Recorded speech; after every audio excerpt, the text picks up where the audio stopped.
Welcome everybody to a weekly episode of Wrestling News with the Dude. So today, the Dude will be bringing you some news this week. So first up on GTS, we're going to have Grimm versus Kurt Bale in a winner-take-all match for the GTS and SWF Hardcore Championship. And isn't this exciting to you? Because how many times have we seen Grimm versus Kurt Bale? Much like John Cena versus Randy Orton. I mean, seriously, this match is labeled as Final Battle. I mean, can you please tell me this isn't the last time that these two are gonna face each other? I mean, we could see these two face each other again later in this year or maybe next year, because remember Triple H versus Undertaker last time ever? Or the end of an era? Don't be like WWE, because WWE doesn't even know what end, final, or last mean. I mean, seriously, this whole thing is like full of false advertisement. Clearly, these two could face off again probably next week or next month or next year, or maybe before the end of the year. I mean, seriously, please try to label it correctly. Maybe just simply hardcore match, not last time ever or final battle, because we could see these two face off again probably next week or so. So please don't make this a false advertisement again. So Tony Cini and Kurt Bale are the new tag team, and they're actually friends, I guess. And they're also the #1 contender for the GTS Tag Team Champions, or maybe the new tag team champions, considering that hasn't been on GTS for quite some time now, unless I'm wrong though, because technically Jake Cage appeared on GTS often now, and for some reason I don't know if these two showed up for tapings because of their bookings from indie scenes, and yeah, unless they're lazy part-timers, which there aren't actually. So probably these two teams between Kurt Bale and Tony Cini and the Legends of New Jersey probably gonna face each other for the tag team titles, maybe at the upcoming GTS parody event Stomping Ground. Francesca will be facing Tony Cini again for the second time, which for the GTS Heavyweight Championship. She won the #1 contender for the GTS Heavyweight Championship. Is this the time that we will see that we will have the First Lady to win the GTS Heavyweight Championship? Let's see what happens at the upcoming GTS event parody of WWE Stomping Ground. Let's talk about AEW. All Out. So the ticket was on sale on Friday, June 14th at 12 p.m. noon Eastern Time. And what a surprise. It was sold out 15 minutes later. And to be honest, I think AEW should find some larger venue like the stadium or a MetLife Stadium, which can sold out like 80,000 people rather than 10,000 people. All Out will be taking place at Sears Center, where the same place where All In was taking place. And yes, it's gonna be at Chicago, Illinois, and there's been speculation that CM Punk could be showing up at the end of the night. So we got some matches confirmed for All Out, and first up we have a main event match between Hangman Page and Chris Jericho for the inaugural AEW World Championship. And also we got Jon Moxley versus Kenny Omega for the first time ever. I hope this show is going to be better than AEW Double or Nothing, but yeah. WWE Stomping Grounds will be taking place on June 23rd. However, 6 days later, on June 29th, there will be a second AEW event called Fyter Fest. And here's the good news. It will be broadcasting live, streaming for free on Bleacher Reports Live. And here's the sad part. Chris Jericho is not being booked for this event because he only shows up for people who pays to see the pay-per-view. What a capitalist, am I right? I mean, who is he? A Canadian Hulk Hogan? Otherwise, if this pay-per-view was not free, he would double the amount of money from the previous pay-per-view's price. He faced Kazuchika Okada at Dominion, and this was one of Okada's worst title defense in his career. I mean, this isn't the only worst title defense that Okada had. It could be some other title defense that he has faced off in the past. So, speaking of Dominion, let's talk about New Japan Pro Wrestling. So, Jon Moxley, the current IWGP US Heavyweight Champion, and yeah, he won it from Juice Robinson at the Best of the Super Juniors 26 final night. And this was the same night as Will Ospreay won the whole Best of the Super Juniors tournament as he defeated Shingo Takagi. And yes, Jon Moxley wrestled in the first match of Dominion, and he defeated a young lion named Shota Umino, if I pronounce it right.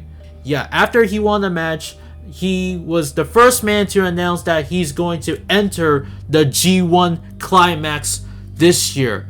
And yes, AEW hasn't have the television deal yet until October, so Jon Moxley is free to go wherever he goes. So he can wrestle at indie scenes or wrestle for New Japan, much like Chris Jericho if you ask me.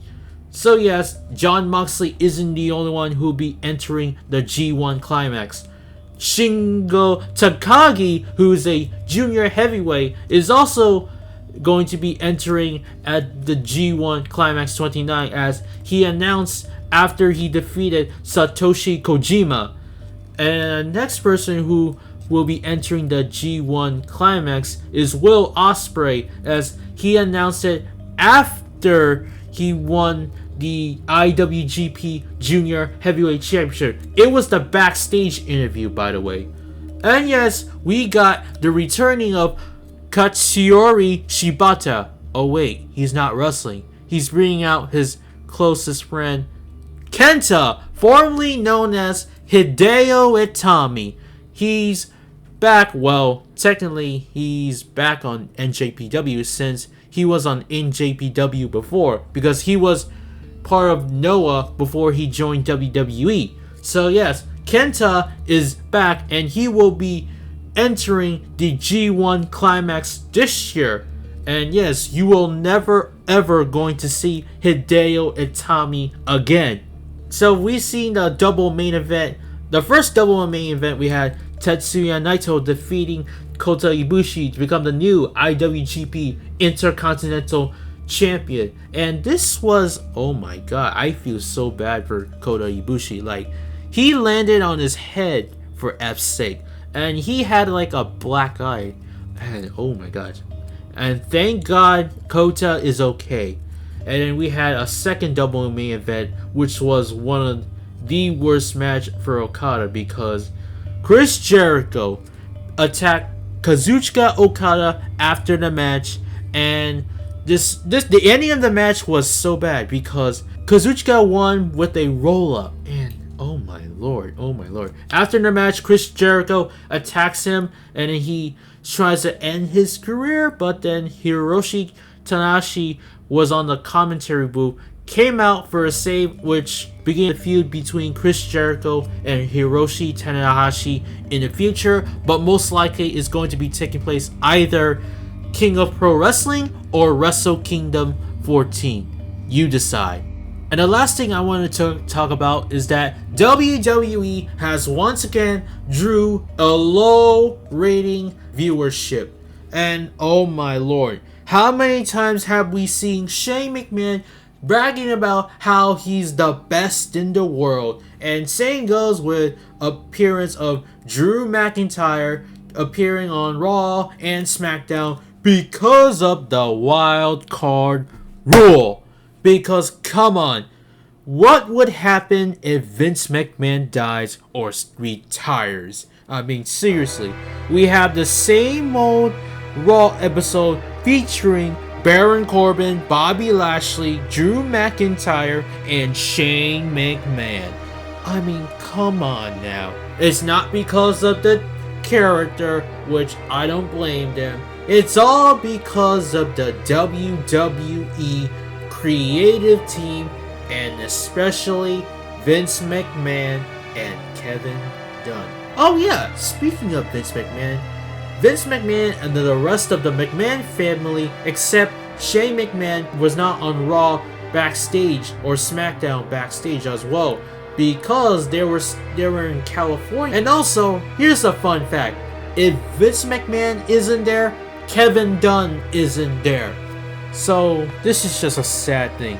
There's been lots of misused superstars who are not on TV more often. Example like Shinsuke Nakamura, who recently wrestled in a dark match against Finn Balor for the Intercontinental Championship after 205 Live goes off the air. But the problem is that it's not on TV. And this is just sad that Shinsuke hasn't been seen on television for months now. And more sad is that he was eliminated by Sin Cara at WWE Super Showdown, and it was a battle royal. And yeah, SmackDown rating went under 2 million views this week. And holy crap, I mean seriously, Fox isn't happy right now, right? And what's even worse is that if Shane McMahon wins the WWE Championship at SummerSlam, I'm done. I'm freaking done. I'm done, and I'm joining AEW for life. No more WWE. No more Shane McMahon. None of it. Please, have Vince McMahon retire or whatever. Just please have Triple H take over or NXT Creative Team take over, because we do not want to have this kind of filler or crappy storyline again. Bring back some great talents like EC3, Shinsuke Nakamura, Carl Anderson, and Luke Gallows, and also bring back Eric Young, who has the biggest potential in professional wrestling.